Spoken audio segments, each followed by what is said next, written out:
My grandma is always angry, and every time she locks herself in the basement. I went to my grandmother's house after school, and she asked me to make my own food. I feel like she doesn't love me. I ask how her day was. She answers very angrily that her day was horrible. She asks me to stay quiet and not disturb her rest. She goes into the basement and locks herself in. I have always been curious about what she does in that basement. No one ever knew what was there, even though I came to her house every day. It's time for me to find out. I'll look into my grandmother's life when she was young. For that, I need to go into the basement. But she keeps the key to the door in her room, so I decided to wait for her to fall asleep so I could sneak it. I enter my grandma's room and she's sleeping. Very slowly and quietly, I approach her bedroom table, which is next to the bed. I can't make noise. She wakes up and gets furious when she sees me trying to get the key. She says I am a very nosy kid and tells me to go back home. I feel sad because I didn't want to make her angry. I get anxious, wanting to go back to her place. A few days go by. I knock on her door.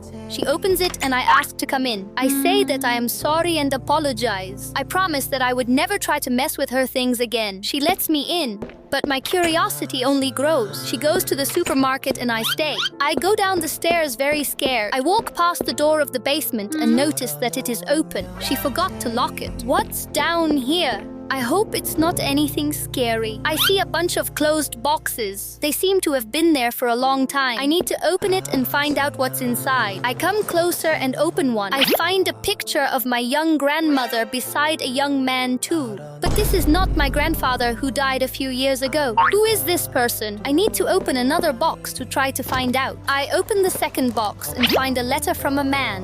He said he missed my grandmother and that the war was very difficult. He wanted to meet her again because she was the love of his life. The letter was signed by a man named Paul. I don't know any Paul. My grandfather is named John. My grandmother goes into the basement and gets furious. They say I didn't have the right to go in there or touch the boxes. I ask who is the man in the photo and the letter. She says I should stop being a disobedient child. I ask that you trust me because I won't tell anyone. My grandmother bursts into tears. She says that the man in the picture was her first and great love. I'm really surprised because I thought my grandfather was the love of my grandmother's life.